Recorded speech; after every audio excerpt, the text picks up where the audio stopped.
नमस्कार दोस्तों, स्वागत है आप सभी का ASB बायोलॉजी क्लासेस में। दोस्तों आज के इस क्लासेस में हम आपको पढ़ाने वाले हैं एक ऐसे टॉपिक के बारे में जो काफ़ी ज़्यादा आपके बोर्ड एग्जाम के पॉइंट ऑफ व्यू से और नीट के पॉइंट ऑफ व्यू से काफ़ी ज़्यादा महत्वपूर्ण होने वाला है। और ये पॉइंट आपको डेफिनेटली फिक्स मार्क्स आपको नीट के एग्जाम में और बोर्ड एग्जाम में दिलाने वाला है। दोस्तों यहाँ पर आप देख रहे होंगे एक डिवाइस है जिसका नाम है कॉपर टी। तो इसी कॉपर टी डिवाइस के बारे में हम आज पढ़ने वाले हैं, जिसको हम कहते हैं इंट्रा यूटेराइन डिवाइस। यानी कि हम पढ़ेंगे आपके यूटेरस के अंदर फीड करने वाले डिवाइस के बारे में, जिसको इंट्रा यूटेराइन डिवाइस के नाम से जानते हैं। चलिए शुरू करते हैं आज के इस क्लास को, समझते हैं एक एक पॉइंट को बारीकी से। सबसे पहले अगर हम बात करते हैं तो क्या है, यहाँ पर ऊपर हमने क्या पढ़ा था, बहुत सारे डिवाइसेस के बारे में पढ़ा था, जिसमें हमने बताया था आपको डायफ्राम के बारे में, सर्विक्स कैप के बारे में, वॉल्ट के बारे में बताया था, कॉन्डम के बारे में बताया था।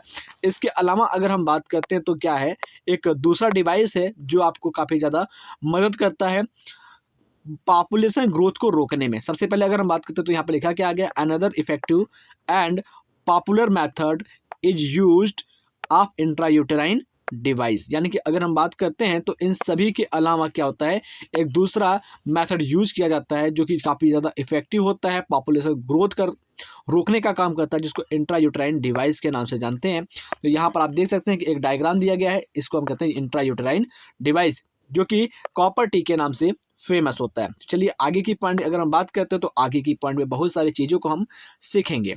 देखिए यहाँ पर लिखा गया है कि ये जो डिवाइस होता है, this device are inserted by doctors and expertise nurse in the uterus through vagina. यानी कि अगर हम बात करते हैं, यहाँ पर देखिए सिंपल सा डायग्राम बनाते हैं।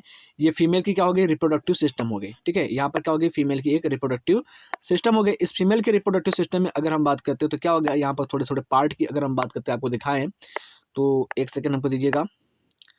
यहाँ पर देखिएगा, इस पार्ट को हम क्या कहते हैं, यूटेरस कहते हैं। इस पार्ट को हम यूटेरस कहते हैं, इस पार्ट को हम क्या कहते हैं, वेजाइना कहते हैं, ठीक है।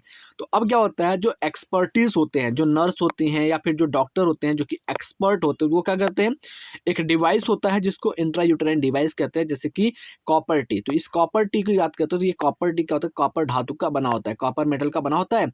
इसको क्या करता है, वेजाइना के थ्रू क्या करते हैं, एक यूटेरस के अंदर फीड कर देता है। अब ये क्या करता है, ये रिलीज करता है अपने चारों तरफ। किसको रिलीज करता है, तो ये रिलीज करता है किसको, देखिए अगर हम बात करते हैं इसके रिलीजन की, तो ये रिलीज करता है कॉपर आयन को। क्या करता है, ये कॉपर आयन को रिलीज करने का काम करता है, Cu+ को रिलीज करने का काम करता है। अब ये Cu+ क्या करता है, जो स्पर्म होती है उसकी मोटेलिटी, यानी कि जो स्पर्म यहाँ से जाता है उस स्पर्म की मोटेलिटी को क्या करती है, ये कम कर देती है, जिससे स्पर्म क्या हो सकता है, आगे नहीं बढ़ पाता और इधर ओवरी में, यानी ओवरी के पास जो एम्पुला होता है, एम्पुला के पास जहाँ पर आपका ओवम स्थित होता है, उस ओवम के पास ये नहीं जा पाता और फर्टिलाइजेशन की प्रोसेस भी नहीं हो पाती है। तो आई होप ये सारी चीज़ें आप अच्छे से समझ चुके होंगे। और चलिए आगे की पॉइंट को हम समझते हैं, बेसिक से लेकर के क्लियरिटी तक, ठीक है। तो सबसे पहले इस चीज़ों को हम रिमूव कर देते हैं ताकि आपको समझाने में काफ़ी ज़्यादा हेल्प मिल सके, ठीक है। जस्ट एक सेकेंड हमको दीजिएगा थोड़ा सा। चलिए आगे देखते हैं। This intrauterine devices are presently available as the non medicated IUDs. यानी कि अगर हम बात करते हैं तो ये क्या होते हैं, नॉन मेडिकेटेड आईयूडीज होते हैं। जैसे अगर हम बात करते हैं लिप्स लूप, ठीक है, जैसे लिप्स लूप हो जाते हैं, कॉपर रिलीजिंग, ठीक है, आयोडीज, यानी कि एक ऐसे आयोडीज जो कि कॉपर आयन को रिलीज करते हैं। जैसे कि हम बात करते हैं कॉपर टी हो गया, कॉपर 7 हो गया, मल्टीलूट 375 हो गया। तो ये ऐसे आयोडीज हैं जो अलग अलग टाइम पीरियड के लिए फीड किए जाते हैं यूटेरस के अंदर, ठीक है। कॉपर टी सबसे कम टाइम के लिए, कॉपर 7 इससे ज़्यादा टाइम के लिए, अब मल्टीलूट 375 जो होते हैं वो ज़्यादा टाइम के लिए यूज किए जाते हैं। कुछ ऐसे भी डिवाइस आते हैं जिसको हार्मोन रिलीजिंग डिवाइस या हार्मोन रिलीजिंग आयोडीज के नाम से जानते हैं, जैसे कि प्रोजेस्टोजर्ट हो गया, LNG-20 हो गया। इसके अलावा अगर हम बात करते हैं तो यहाँ पर कुछ आयोडीज होते हैं, जैसे कि अगर हम बात करते हैं स्पर्मेटिसाइड हो गए, यानी कि वेजाइना के अंदर इसको लगाया जाता है। सबसे पहले अगर हम बात करते हैं तो यहाँ पर जो मोस्ट इंपॉर्टेंट पॉइंट है वो क्या है, सबसे पहले आप जान लीजिए कि नॉन मेडिकेटेड आयोडीज क्या होते हैं, ठीक है।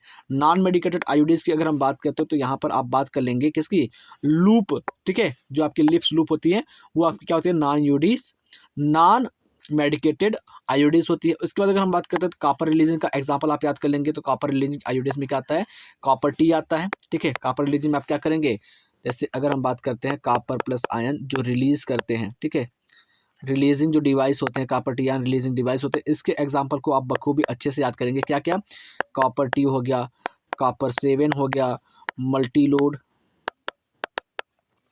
मल्टीलोड 375, मल्टीलोड 375, ये सारे डिवाइस क्या होते हैं आपके लिए काफ़ी ज़्यादा इंपॉर्टेंट होते हैं, जो नीट और बोर्ड के एग्जाम में एमसीक्यू क्वेश्चन के रूप में पूछे जाते हैं और कभी कभी इनको 1 नंबर में लिखने के लिए भी दिया जाता है। इसके अलावा अगर हम बात करते हैं तो यहाँ पर बहुत सारे ऐसे डिवाइस होते हैं जो कि यूज किए जाते हैं किसके रूप में, ये सारे डिवाइस क्या किए जाते हैं, कुछ होते हैं जो कि हार्मोनल डिवाइस के रूप में यूज किए जाते हैं। ठीक है, यानी कि कुछ ऐसे भी आयोडीज होते हैं जो कि हार्मोन्स को रिलीज करते हैं, तो हम उनको क्या कर सकते हैं, उनको कह सकते हैं कि hormonal, hormonal IUDs. Hormonal IUDs की बात करते हैं तो यहाँ पर क्या आ जाता है आपका, यहाँ पर आपका आ जाता है प्रोजेस्टेरोजेट। ठीक है, प्रोजेस्टेरोजेट हो गया, LNG-20 हो गया। तो ये क्या होते हैं, हार्मोन रिलीज करने वाले डिवाइस होते हैं जो कि फर्टिलाइजेशन और प्रेगनेंसी को क्या कहते हैं, रोकने का काम करते हैं। इसके अलावा अगर हम बात करें तो कुछ ऐसे भी होते हैं जो फाइगोसाइटोसिस को बढ़ा देते हैं, यानी कि स्पर्म की फाइगोसाइटोसिस को बढ़ा देते हैं, जिसको हम स्पर्मेटिसाइड क्रीम के नाम से जानते हैं। ठीक है, आगे बात करते हैं, IUDs increase the phagocytosis of sperm within the uterus, यानी कि यूटेरस के अंदर the copper ion release support suppress the sperm motility, यानी कि जो कॉपर आयन होती है वो यूटेरस के अंदर क्या करती है, स्पर्म की जो मोटेलिटी होती है, स्पर्म की क्या होती है, मोटेलिटी की जो क्या करते हैं, स्पर्म की मोटेलिटी को क्या करती है, वो सप्रेस कर देती है, यानी कि डिक्रीज कर देने का काम करती है, स्पर्म की मोटेलिटी को कम कर देने का काम करती है। आगे अगर हम बात करते हैं तो इसके अलावा क्या होते हैं, बहुत सारी चीज़ें होती हैं जो कि स्पर्मेटिसाइड के रूप में यूज किए जाते हैं। अगर हम बात करते हैं हार्मोन रिलीजिंग डिवाइस की, तो हार्मोन रिलीजिंग जो आयोडीज होती है वो क्या होते हैं, ऐड किए जाते हैं यूटेरस के अंदर, अनसुटेबल होते हैं फॉर इम्प्लांटेशन, यानी कि ये क्या करते हैं, जैसे यूटेरस ये हो गया, हम बात करते हैं सिंपल सा, ये यूटेरस हो गया, यूटेरस के अंदर इसको अगर इम्प्लांट कर दिया जाए, हार्मोनल जो हार्मोन रिलीजिंग आयोडीज होते हैं इसको यहाँ पर इम्प्लांट कर दिया जाए, तो ये क्या करती है, इम्प्लांटेशन को रोकने का काम करती है, यानी कि प्रेगनेंसी होने ही नहीं देती है, प्रेगनेंसी को रोक देने का काम करती है। तो इसके अलावा अगर हम बात करते हैं तो बहुत सारे पॉइंट्स है, यहाँ पर इसको समझेंगे। देखिए, तो यहाँ पर देखिए क्या होता है आपका, IUDs are ideal contraceptive for the female who want to delay in pregnancy, यानी कि अगर हम बात करते हैं जो आयोडीज होते हैं, इंट्रायूट्राइन डिवाइस होती है, वो क्या होते हैं, बहुत ही अच्छा और उपयोगी कंट्रासेप्टिव डिवाइस होता है फीमेल के लिए, जो कि क्या कर सकती हैं, अपने प्रेगनेंसी को लेट कर सकती है। एंड और स्पेस चिल्ड्रेन, यानी कि अगर हम बात करते हैं तो कुछ फीमेल ऐसी भी होती हैं जो क्या चाहती हैं, उनका एक बच्चा पैदा हो गया और दूसरा बच्चा जो हो वो कम से कम 2 से 4 साल के बाद पैदा हो, तो इसके लिए क्या कर सकते हैं, आयोडीज का उपयोग किया जा सकता है। और आयोडीज क्या होते हैं, प्रेगनेंसी को गैप करती हैं या फिर प्रेगनेंसी को डिले करने का काम करती है। ठीक है, आई होप ये सारी चीज़ें आपको अच्छे से समझ में आ गई होगी। आगे हम बात करते हैं, यहाँ पे देखते हैं, it is one of the most widely accepted method of contraception in India, यानी कि जो आयोडीज होती है वो क्या होती है, इंडिया के अंदर सबसे एक्सेप्टेड आयोडीज के नाम से जाने जाते हैं। इसके अलावा अगर हम बात करते हैं तो कुछ सारे ओरल कंट्रासेप्टिव पिल्स मिलते हैं, जैसे कि सहेली हो गया। इसके अलावा अगर हम बात करते हैं तो मालाडी हो गया। तो ये सारे क्या होते हैं, ओरल कंट्रासेप्टिव पिल्स होती है जो कि प्रेगनेंसी को रोकने का काम करती है। अब दूसरी बात अगर हम बात करते हैं जो ओरल कंट्रासेप्टिव पिल्स होती है, यानी कि ओरल कंट्रासेप्टिव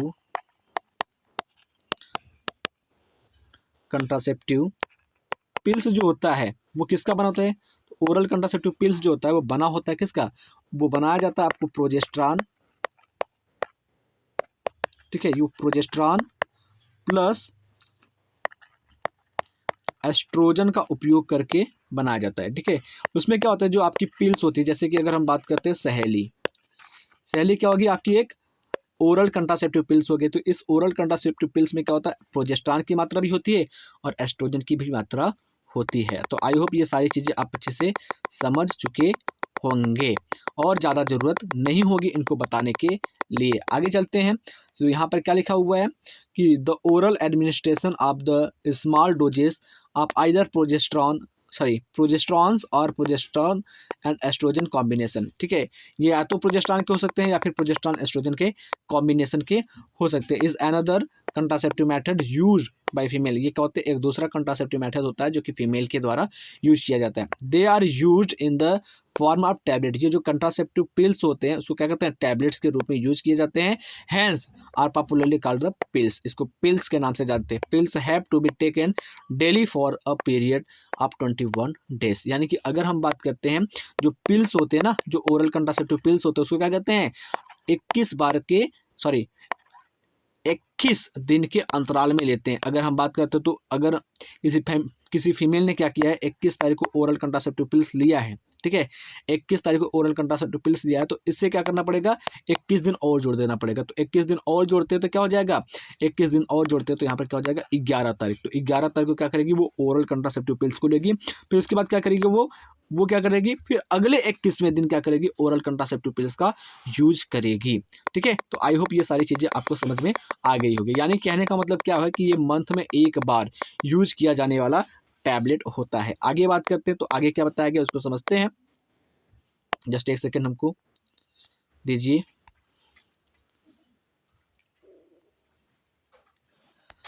जस्ट एक सेकेंड, यहाँ पे देखिए आगे बात करते हैं। Starting probably with in the first 5 days of menstruation, यानी कि अगर हम बात करते हैं तो ये क्या करती है, मेंस्ट्रुएशन के फर्स्ट 5 डेज में ये ले सकती हैं, ठीक है। After the gap of 7 days, यानी कि गैप ऑफ 7 डेज, 7 दिन का गैप करके ये ले सकती है।